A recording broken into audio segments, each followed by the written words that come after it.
What's the deal, my people? You know it is Don Tony Teflon. I'm back at you with another one, and this one is Spartacus, House of Ashur.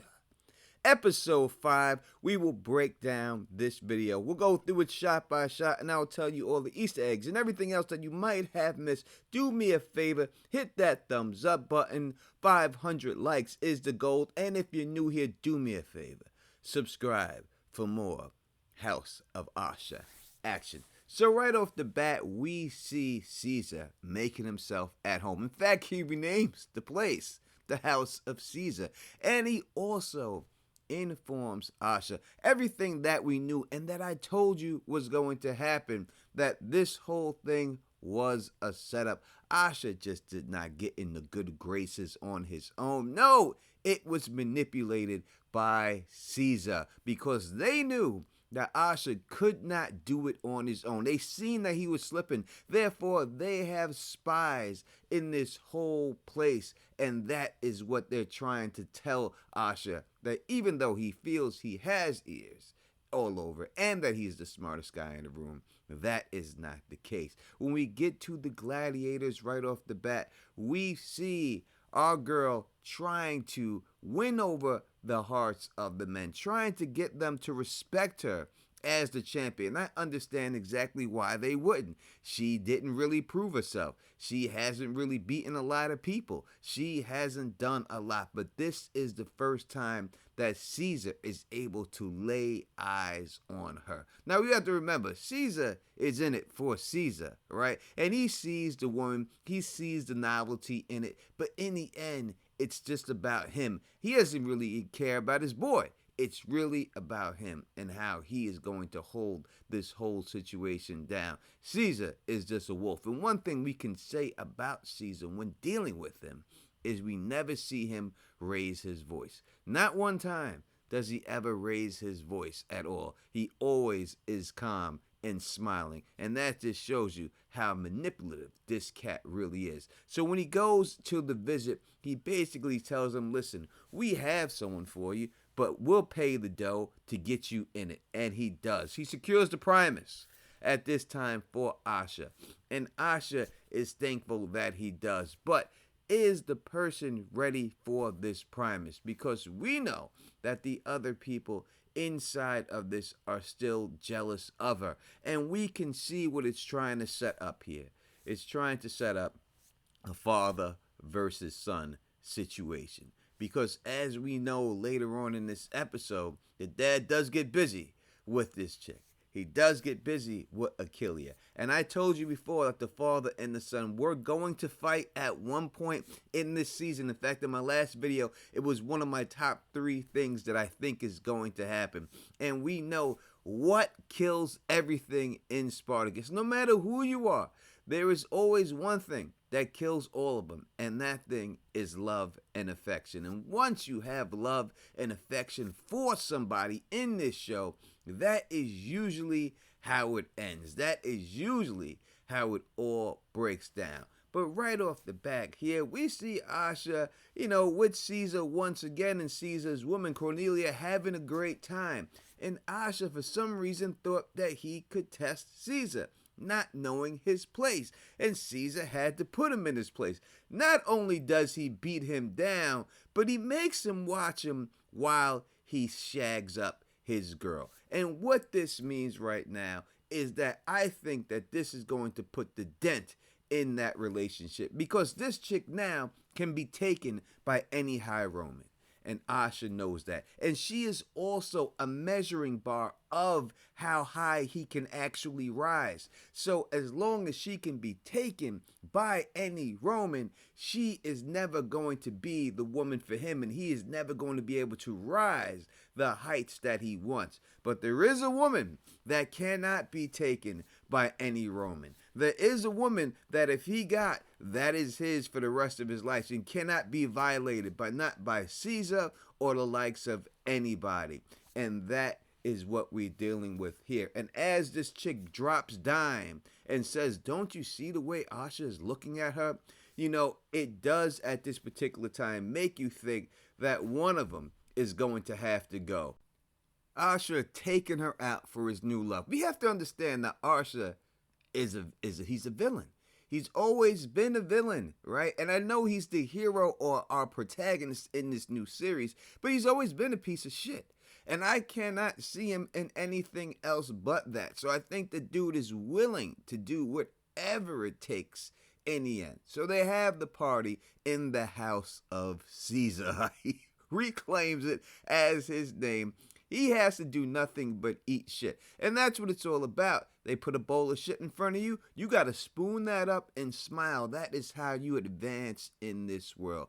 But while Caesar is here, Caesar is talking to everyone. And he's like, listen, let me show you the delights of the house of Caesar. And Cornelia is just talking shit about the place, about how it looks and how it's not really up to par to their standards. But they are all there, they are all drunk, and they are all fucking. So as long as that is going on, I guess that's all it really takes. No one really cares about the decor at that particular time. But we see Ashur, his new lady friend, who sticks up for him, the only person who is willing to stick up for him on the upper class. Now, his regular woman, 100% has his back. But again, I don't think that's going to last. But as Ashur is here and he sees all of the new people and the people he wants to be down with, and she notices how beat up he is, and he introduces Achilia and everyone else.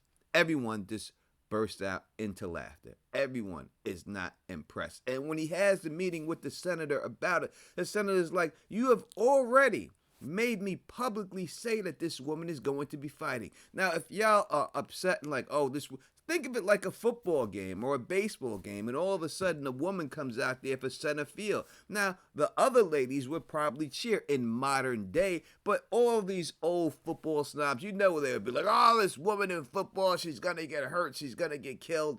And that's what it is. And that is the whole thing that we see here with her. No one believes that she can actually do it. No one thinks she's got the goods. And it bucks tradition. And now we have the whole setup with the brothers. Because when the brothers come out and they see it, they have to make their little jokes. But in the end, she is very witty. And Achilia knows how to dismantle them, which is something that is picked up by Viridia picks up on as she bashes all these other snobs that she's there. Because, and honestly, she's more down to earth than all these cats. You know what I mean? And all these chicks. Again, right now, we see what I told you happened last episode.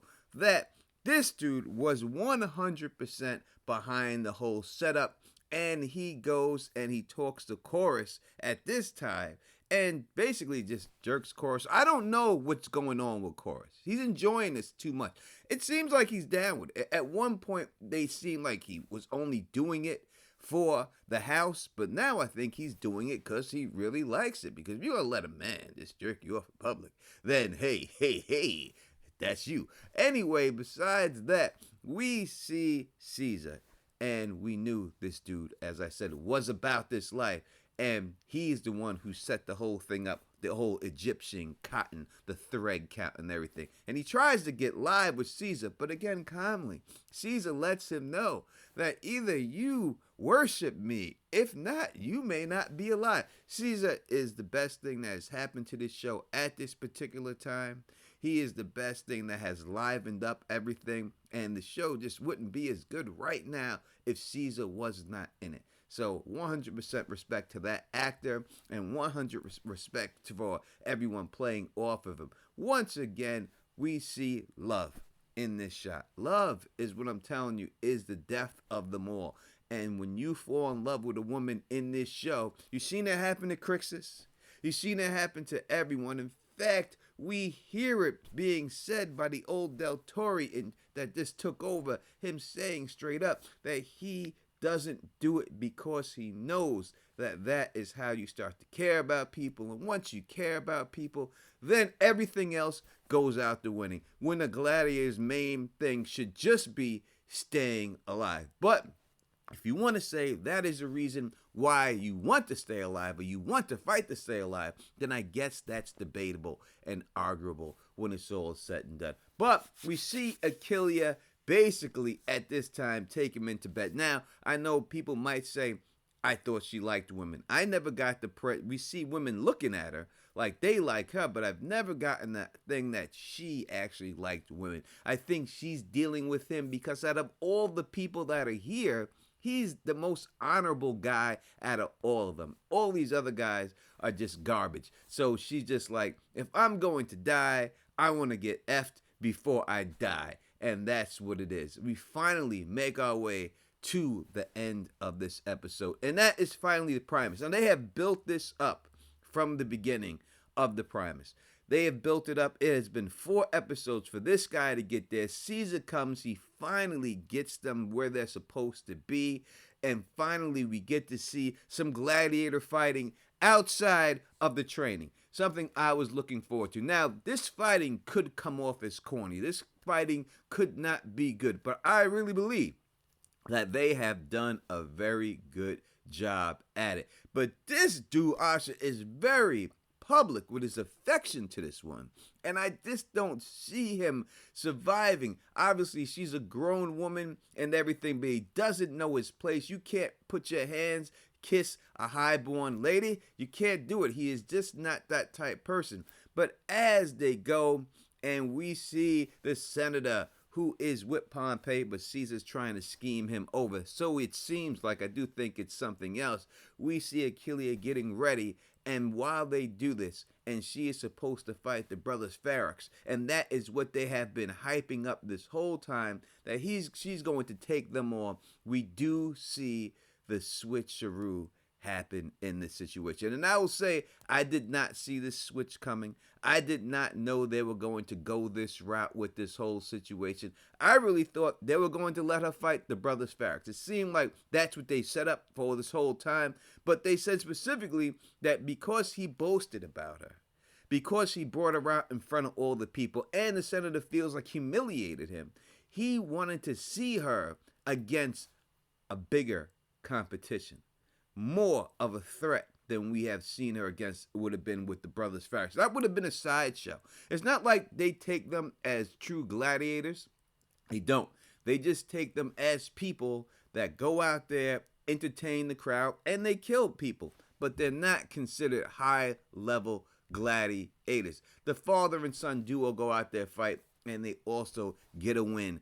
I guarantee you that the father and son duo is going to become, he's going to have to choose his son or Achilia. It's going to come down to it, and he may sacrifice himself for that fact. I think the son's going to stick around a lot longer, but I do believe that the father is going to be killed at the hands of the son for Achilia.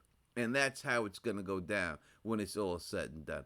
Okay, she is ready to come out and do her damage. And we see again the brothers Farax thinking that they're going to be the ones to fight her, thinking that that is the way it's going to go down. And when she does come out, the crowd hates her, just like they hated her in the thing, because there's tradition in this whole situation. Caesar doesn't give a goddamn about tradition, and neither does Ashur, but the crowd does. Like I said, you can't just play a football game and all of a sudden put a baseball in there and say, oh, this is a new style of game. Tradition means something to people who are avid sportsmen of these sports, and that's what these people are. They're avid sportsmen of these sports, and they are not good with bucking tradition. When it comes to certain styles fighting other styles, that's what they want to see in this whole situation. They want to see the styles that are supposed to fight the other styles fight them, and that's what it is. In the end, we know the big guy is the guy with the warhammer, and we're going to talk about him in another video before it's all said and done.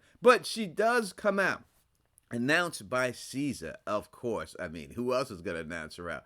And she does get into the fight. And we see that she can't overpower the person. She is not strong enough. And they did a good job with her. They did a really good job showing the skills that she does possess to win this fight. And that is speed and using her head and quickness to use the fight, even though the crowd is hating her. If it just would have been a situation where she would have just came out there and dominated and beat this guy up, it would not have been good. I would not have liked the way they did that. But the way they did pull this off, the way that they had her losing, getting a little shots in here and there, but losing and getting a little shots in here and there.